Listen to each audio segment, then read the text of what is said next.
Ayon sa mga basher, kuripot daw si Ruel of Malalag. Pag-uusapan natin ngayon yan guys at yan ba ay masama at ano ang ating magiging reaksyon at komento at please tune in dito sa ating video reactions and commentary.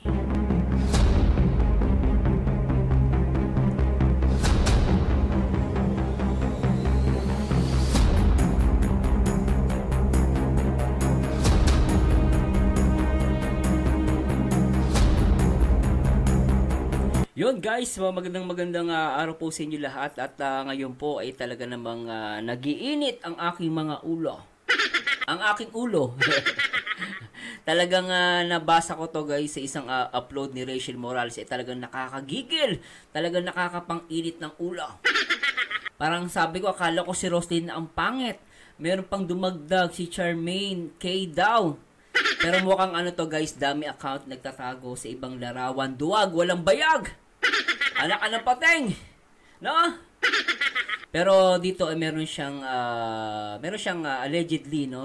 Meron siyang sinasabi against kay Ruel of Malalag na ito ay daw ay kuripot. So, ang tanong natin, totoo ba 'yan? Sir Mars, paano kung totoo? Ako kuripot din eh. Alam niyo ba guys, kuripot ako? No, at mamaya po pag-uusapan natin yan at pupuntahan natin yan guys. Pero syempre, bago natin yan pag-usapan, tignan natin guys yung post ni Rachel kung saan nanggaling yung guys, yung comment na yan. So nag-post kasi si Rachel last time, no, dito sa kanyang Facebook account. No, itong post na to yun eh. Dito yung nag-comment. Kailan di ko siya makita pero may nag-send lang sa akin. May nakita kong post, no? Sabi niya dito, Rachel Morales, 15 hours ago, the one who makes my days full of love, laughter, and unending happiness. Happy birthday. I hope your day is just as lovely and unique as you are to me. So, ibig sabihin, guys, pag sinabi mo unique, talagang ikaw lang yung kakaiba. No? Sabi niyo, I hope your day is just as lovely and unique as you are to me. Sabi niya, sana yung araw mo ay lovely, lovely and unique, no, kakaiba na parang ikaw sa akin, di ba? No, I cherish your Ruel Matubang, ingat palagi. At sinabi niya rito, Ruel Matubang, kompleto Matubang Ingat palagi, nandito lang ako para suportahan ka sa lahat, especially sa pagtulong sa kapwa. Pero dito talagang pinokus ni Rachel yung sa pagtulong sa kapwa. Ngayon, puntahan natin itong guys, itong isa pang tanga. No? At dumagdag pa talaga. No? Dumagdag pa tong tanga na to. So, eto guys, tignan natin, no? Babasahin ko po, no? At babasahin muna natin, tsaka tayo magbigay ng komento. Sabi niya rito guys, kung titignan natin, no? Sabi ni Charmaine K na isang dami account na duwag, no? Sabi niya rito, i-play natin. Sabi, Ruel Matubang, Ruel kuripot ka, tinag niya. Pangit sa isang relasyon ang pagiging kuripot sa jowa. Totoo ba yan? Diba? Totoo ba yan? Kasi tuloy pa natin. Tapos yung isang mapagbigay, hanggang bulaklak lang naman, kaya mong bilhin para kay Rachel, pero yung mga pasimpleng gift lang hindi mo magawa. Pati pag-date kay Rachel, wala ka ding baksak. O, kita mo? Ibig sabihin, parang may idea ka. Ibig sabihin, siguro dati itong fans. No? Or maaaring isa sa mga sa mga naka-follow o nakikibalita lang. Marites, gusto mo lagi andyan mga kasama. Ano masama kung nandyan palagi ang kasama? No, basahin pa natin. No, tuloy pa natin. Sabi ni Lin Mi, sabi niya, kuripot naman yung idol nyo Ruel, kuripot, sabi nga ni Rachel sa vlog ni Kuya Alex, kuripit daw. Kita mo? Sabi na natin, sinabi ni Rachel kuripot si Ruel. Masama ba ang maging kuripot? No? Umpisahan natin, sabi niya, pangit sa isang relasyon ang pagiging kuripot sa jowa. Hindi totoo yan. Marami dyan hindi kuripot, naghihiwalay. Bakit? Kasi wala ng pera. Nung mag-showta sila, ang dami nilang pera, panay date, gastos, ganto ganyan. Paalwan yung pera. Nung kinasal, ubos ang pera. Walang ipon. Bakit? Walang ipon Hindi nagkuripot. No? May naghihiwalay dyan because hindi sila kuripot. Mamaya pag-usapan ba natin, masama ba maging kuripot? Ako kasi guys, aminadong kuripot ako. Ang asawa ko po, pag nagde-date kami, simple lang. No? Nakapag-date kami, minsan lang talaga. No?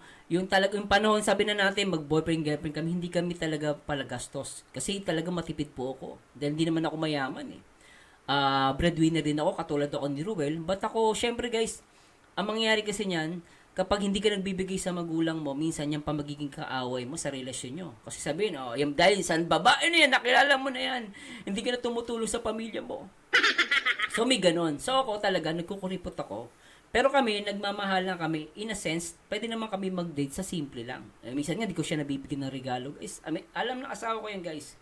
Noon talagang kuripot po ako. At hindi po totoo yan, yung pagiging kuripot sa jowa, hindi totoo yan. Lalo na kung magkukuripot ka for your future. Wala po, hindi po totoo yan. Maraming nga dyan, di nga kuripot, naghihiwalay eh. Meron nga, nagkinasal pa, mahal-mahal ng kasal, million pa yung kasal, naghiwalay. Hindi kuripot yun, ha? Ako kami, kinasal na kami sa guys, sa judge lang. Sa judge lang kami. Ilan lang yung bisita namin, tas kumain lang kami sa isang maliit na restaurant. Ganon lang yung namin, kuripot po ako. Hindi ako gumastos ng bonggang-bongga. Hindi nga ultimo lahat na kamag-anak ko, hindi ko niyaya eh. Pati lahat ng barangay namin, niyaya ko. Gumastos ako ng bonggang-bongga. No. Magkano lang ginastos ko nung kinasal kami? Kuripot ako. Pero okay yun, bakit? Kasi napapakinabangan ko siya dahil may mga anak na kami. Yung pera na ipon namin, nagagamit namin ngayon sa pampaaral sa anak namin. Ganun yun. Masama lang nga sa inyo kuripot. Kasi sinabi ni Rachel na kuripot si Rolo, walang masama doon. Totoo naman eh. Kahit ako sabihan mo kuripot, di ako masasaktan kasi totoo naman eh. Kasi may pinag-iipunan ako. Meron ako pinagplalaanan sa future ng pamilya ko. Ganun yun. Kung magjojowa ka lang din, ang hanap mo, jowa lang. Diba? Ano ka? Tabag dito, kung hindi ka nagkukuripot, yari ka. Pagdating ng araw, kawawa kayo. Yung katrabaho ko lang, guys, katrabaho ko, engineer to ha, engineer din to. Sabi sa akin, alam mo Mars, naghihinayang ako sa pera namin. Bakit? Sana pala nung date kami, hindi kami gumastos ng gumastos. Nung na-realize ko, nagkaroon kami ng anak, ang laki pala ng gastos. No? Totoo guys, napakalaki ng gastos nila. No, talagang nagde-date sila nung asawa niya, nung dalagat binata sila, talagang nagde-date sila guys sa mga mamahalin. Mamahalin talaga. Ngayon, nagsisi siya kasi yung pera na dapat na pinandedate nila sa mga bongga-bongga, mga pinagbibili nila, sana tinabi na lang nila, invest nila sa sa mga stocks, sa mga investment, ganoon, sa insurance, ganoon po, doon siya nagsisisi. Kasi yan po, yung pagiging kuripot, hindi po masama yan. Tandaan nyo po, ang pagiging kuripot ay hindi masama. Yun nga lang, lahat ng tao ay magkakaiba. May mga tao talagang kuripot, pero merong magandang intensyon. Meron nagkukuripot, ang tawag doon madamot. Kumbaga sobra-sobra na, ayaw naman niya magbigay, yun ang kuripot, ayun talaga ang masama. Pero pag sinabing kuripot, hindi po masama talaga yan. Depende yan sa tao. Ganun lang yun. No? Tapos yung isa mapagbigay, normal sa babae yan. Ang babae po kasi ganun, ang asawa ko ganyan, gusto niya yun, bibigyan mo siya ng letters, i-date mo siya, flowers, no? Ganun po ang babae, normal sa babae yan. Pero ang pinapaliwanag sa asawa ko, talaga, ganito na lang, wag na tayo mag-date na ganyan, bibilan na lang kita ng ganito, no? After ilang months, bili na lang kita ng ganito, itabi na lang natin, para pag nagkaroon tayo ng anak natin, gumanito, lumaki na, kaya magkaroon tayo ng anak, pag na-hospital ka, na-cesarean ka, meron tayong maitatabi. Ganun kami, kahit nung mag-boyfriend, girlfriend po kami. Yung pagiging kuripot, hindi po totoong masama yan, hindi po totoo yan. Inggit ka lang, tanga. Kasi wala kang boyfriend katulad ni Ruel. No, pinupunta sa mo. Tsaka malay mo ba, off-cam, kung gumaga si Ruel. Di mo naman alam ako, di ko nga alam yan eh. Malay ba natin, off-cam, pati magulang yan, di ba? Mahirap guys kasi umusga. Hindi naman natin sila nakakasama ng 24 oras. Charmaine, tanga-tanga mo. Porkit sinabi na kuripot, masama na, tanga. Hindi porkit kuripot ka sa isang relasyon. Mas tumatagal pa nga kuripot yung boyfriend mo, kaya girlfriend mo eh. Kasi, ibig sabihin, mahal ka niya. Kumbaga, yung future, iniingatan niya, tanga. Tapos, yung isang magpagbigay hanggang bulaklak lang naman. Kaya mong bili. Bakit ko buti nga may nagbibigay eh. Buti nga nakapagbigay siya ng bulaklak kaysa wala. Ang dami mong kuba, Ang dami mong kuda, wala ka namang ambag. Bobo. Di ba? Pasensya na po, talaga nagagalit ako. Bobo naman talaga eh. Tsaka tingnan mo tapos yung isang mapagbigay. Hanggang bulaklak naman kaya mong bilhin. Kapal ng mukha mo. Yung iba nga na ibang magjowa nga dyan, di makabili ng bulaklak eh. Alam niyo guys, ako hindi po ko kaya bumili ng mamahaling bulaklak noon. Aaminin ko po kasi estudyante pa lang kami noon eh. Kumbaga parang nagkaka-MU kami noon, estudyante ako, tapos medyo, ahead kasi ako sa kanya, college medyo patapos na ako noon eh. Tapos siya, nasa college pa, ilang year, parang third year college pa ata siya noon. Ngayon, ako, talagang hindi ko siya nabibili ng bulak. Totoo po yan, guys. Mabilang ko siya, talagang ilang taon pa ang lumipas, isang piraso pa. Kasi talagang wala po akong pera. Kuripot po talaga ako. Pero madalas sinasabi ko sa kanya, hindi naman to importante. Ang importante dito, mahal kita. Di ba?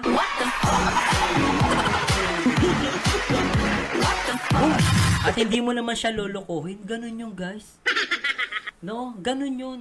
No? Kasi alam mo siya magiging asawa mo eh. So, parang ikaw, kung ikaw lalaki, magiging asawa mo siya. Although, siyempre, nabigyan ko asawa. Baka magpagkamali nyo, guys, ha? Kumbaga, hindi ko siya nabibigyan talaga madalas ng bulaklak. Pero nabigyan ko ng magandang bulaklak ang asawa ko. Pero hindi talaga madalas. Talaga as in, guys. Talaga hindi po ako talaga... Kasi hindi naman po ako mayaman talaga nung college ako. Nag-aaral ako. Wala po akong pera. Mahirap lang ako. No? Pero tuloy na natin to. Pero yung mga pasimpleng gift lang di mo magawa, pati nag-date. Bakit? Pakailan mo. Ikaw ba si Ruel? No? Pasimpleng gift, pakailan mo. Siyempre, ikaw, ganito lang naman, guys, sa dami nang nagregalo kay Rachel, bibigyan mo ba? Bigyan mo na lang pagmamahal. Di ba, kahit naman ako, guys, di na ako bibili, ang dami na nagbibigay kay Rachel. Although, nakita naman natin, nagbigay si Ruel ng promise ring, hindi ba sapat yun? Di ba, guys, pera niya yun, yung promise ring, sa kanya galing yun eh. Bakit yung ibang bagay tinitignan mo, pero yung ibinigay ni Ruel na promise ring, hindi mo mapuna, tanga. Napakatanga mo, nakakainis ka. Simpleng gift ba yung promise ring na ibinigay niya? Maganda kay mamahalin yun. Kung alam mo makasalita to pasimpleng gift, sinungaling ka. Bobo. Magawa pati pag-date kay Rachel, wala ka din baksak. Ano walang baksak? Baksak. Sino ka ba? Di ba? Kaano-ano mo si Ruel? Ano yung kapatid mo? Alam mo lahat ng kasingit-singitan yan? Tanga. Gusto mo lagi nandyan mga kasama mo? Ano pakialam mo kung nandyan lagi kasama? Yung isa nga nagreklamo, dapat daw lagi may kasama. Baka daw landiin ni Rachel si Ruel. At baka nga, kung ano may iniisip ng mga tanga. May kasama, ang dami reklamo. Pag walang kasama, ang dami pa rin reklamo. Panoorin nyo guys, nireact natin, yung nakatawa lang si Rachel. Dapat daw, wag daw sila magsulo. Nandun si tita eh. O ngayon may kasama si Ruel, galit ka pa rin. Mga bobo kayo.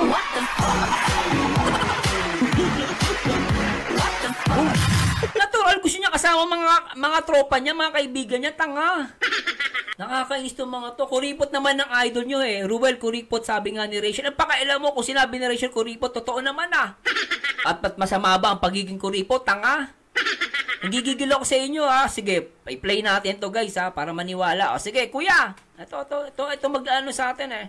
Kuya, si kuya. Masama ba maging kuripot? Pakinggan natin to ha. Yung mga tanga dyan ha. O, play natin. Dahil nagdadamot at meron din namang mga kuripot dahil mapagbigay. May mga kuripot kasi mapagbigay. Hindi sila nagkukuripot kasi madamot sila. May sinabi nga ni Ruel last time eh. Pinag-iisipan nila, pinaplano niya yung future plans nila dalawa ni Rachel. Bobo! Play natin to. Ulitin natin. May mga taong kuripot dahil madamot at meron din namang mga taong kuripot dahil mapagbigay. Dahil mapagbigay. Kasi nga breadwinner siya. Ano ka ba? Ang mangyari pa dyan, tignan mo, yung girlfriend mo, bigay ka ng bigay. Updated ka sa girlfriend mo. Pero pagdating sa pamilya mo, wala kang binibigay. Di ba? Masama. Syempre, ikaw naman, kung practically speaking, unahin mo yung pangailangan ng mga kapatid mo. Syempre, magkasintahan pa naman. Mauunawa naman ang kasintahan mo yun eh. Kung mahal ka. Ngayon, kung hindi mo siya inuna, okay lang, wala masama doon, guys. Kunwari, binigyan mo ng simpleng bulaklak, okay pa rin yun. Kahit nga fishbowl lang ang kinakain nyo eh. Nasa tabi-tabi lang kayo kumakain, tapos basta date na natin. Okay na, masaya na ako dito. Okay na yun. Hindi naman nyo guys, ang date po ay hindi nasusukat sa mamahaling bagay. Tatandaan nyo yan. Hindi po nasusukat yan. Nasusukat yan kung gaano kayo kaloyal, ka-respect, at kung gaano kalalim ang inyong pagmamahal. Yun ang importante, mga bobo at mga tanga.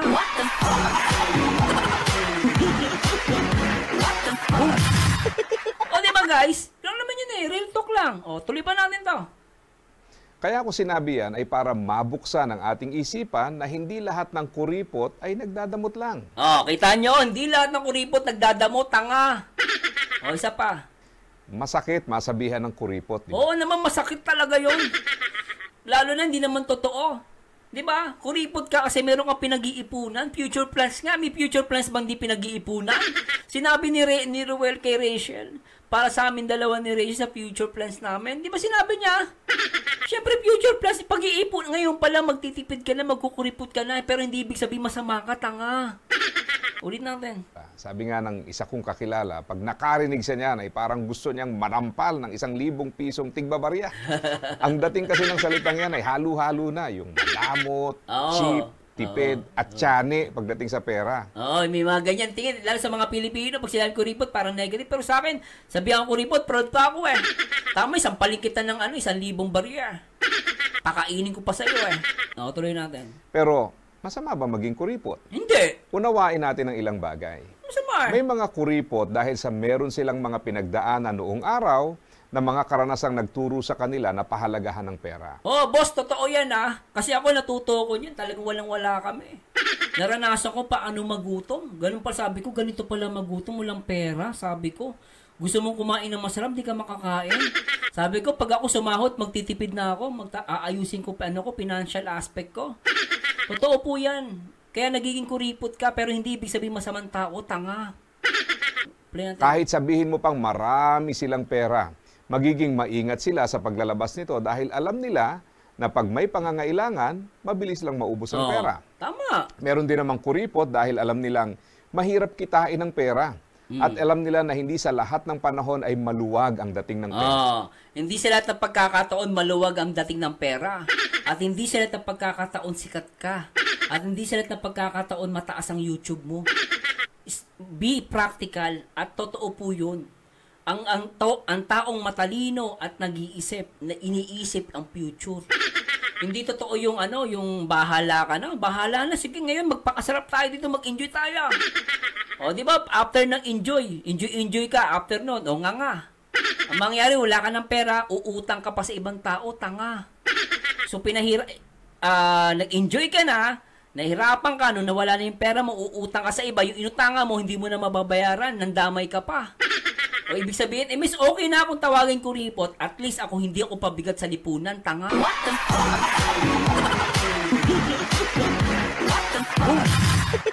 So, ibig sabihin guys, hindi masama maging kuripot. Yan ang tatandaan nyo.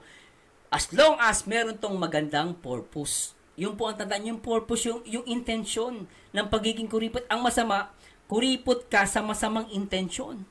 Gusto mo ikaw lang laging busog, gusto mo ikaw lang laging masaya, mali yun. Nagkukuripot ka para sa sarili mo lang. Gusto mo, nagiging kuripot ka for your own advantage. No, pero ikaw nagkukuripot ka dahil para sa mahal mo sa anak, mahal mo sa mga mahal mo sa buhay, sa pamilya mo, sa asawa mo, sa anak mo. 'Di ba guys? 'Yun ang pinaka-importante sa lahat. No, nagkukuripot ka hindi para sa sarili mo. Nagkukuripot tayo dahil sa ating minamahal na mga mahal sa buhay. Ganun po 'yon.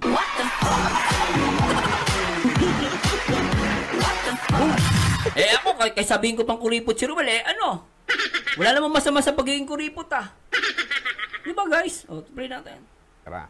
Kabaligtaran to ng iba na hindi pa nga dumarating yung sweldo nakatoka na kung aling utang ang pagbabayaran nito. Di ba? Kaya na. Nandyan din yung kuripot sa iba dahil kuripot din naman sila sa kanilang sarili.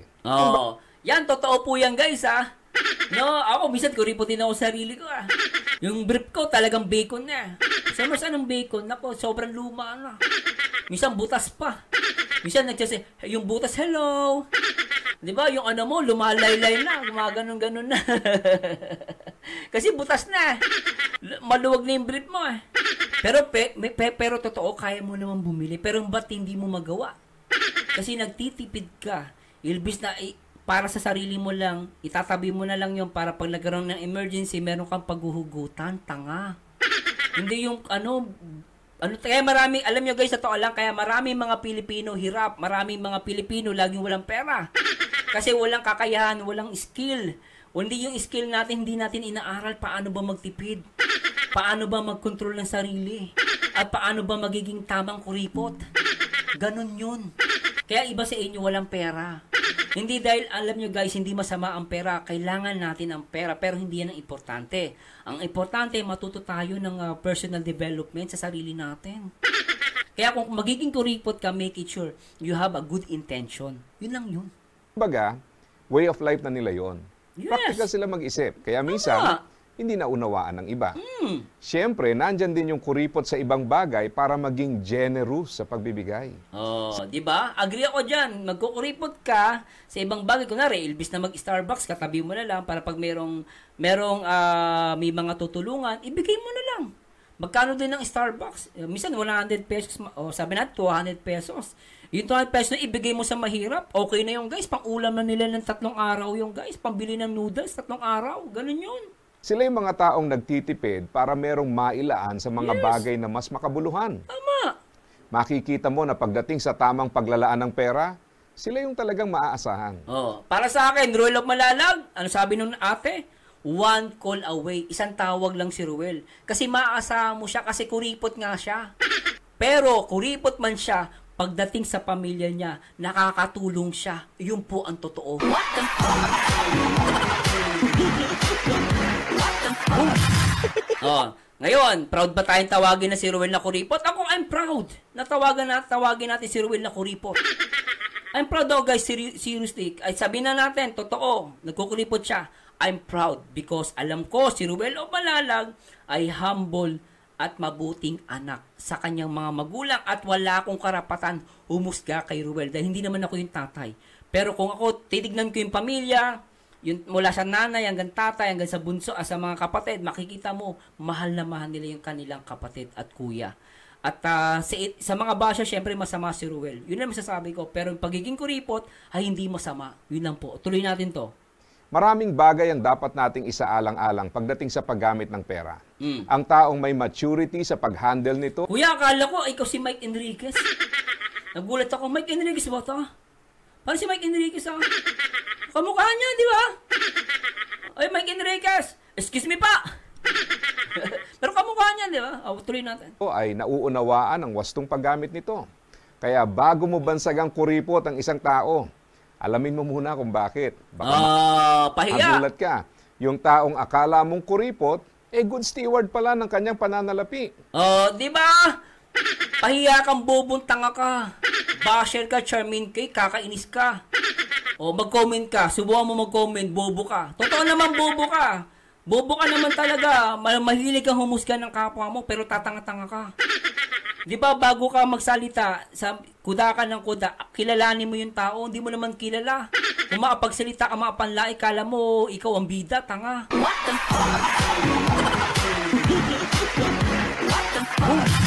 fuck? Tuloy natin to. Sabi nga ng Bible, ang kamay na tamad ay tiyak na magdarahop. Ngunit, magbubunton ng yaman ang kamay na masinop. Di ba? Ang taong masinop, guys. Masinop. Okay, tuloy natin. Mabuting katiwala o good steward ng pananalapi ay hindi dapat tawaging kuripot.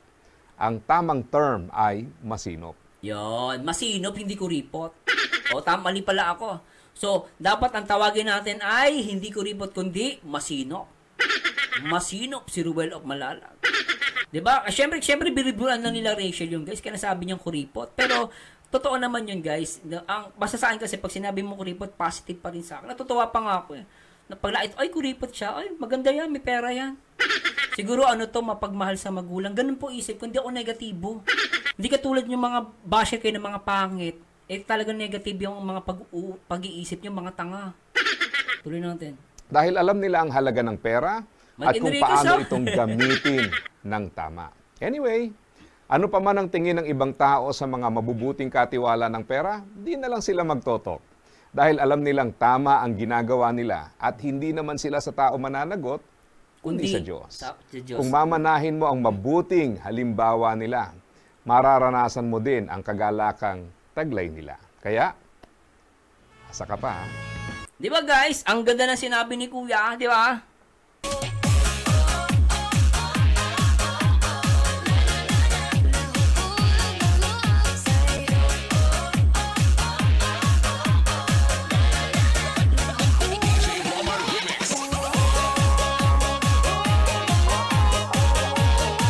Kaya kayo ba ay maniniwala sa sinasabi ng mga tangang basher? No, maniniwala pa kayo sa kanila guys na talaga namang sinasabi nila yung pagiging kuripot ni Ruel of Malalag. Pero sa akin, huwag kayong maniniwala sa mga tanga. No, maniwala kayo kay Ruel of Malalag. At naniniwala po ako, si Ruel of Malalag ay kuripot pero in a sense, in a positive way. No, kuripot man siya pero alam natin siya ay breadwinner ng kanyang mga kapatid at ng kanyang pamilya. At syempre, pinag-iisipan niya ang future plans ng kanyang uyab. Siyempre, ang kanyang MU. At abangan natin, baka isang buwan na lang guys, or ilang panahon na lang, baka sila na. Naabangan na natin guys. Pero salamat po sa Diyos sa lahat ng mga nandito. Pero syempre guys, comment down below ano masasabi ninyo sa ating naging commentary at reaksyon dito sa mga tangang mga basher. Mga tanga na bobo pa. At nakakainis lang. Anyway guys, this is Merzanyo again. Salamat po sa Diyos. And till next time, to God be the glory guys. Bye-bye po.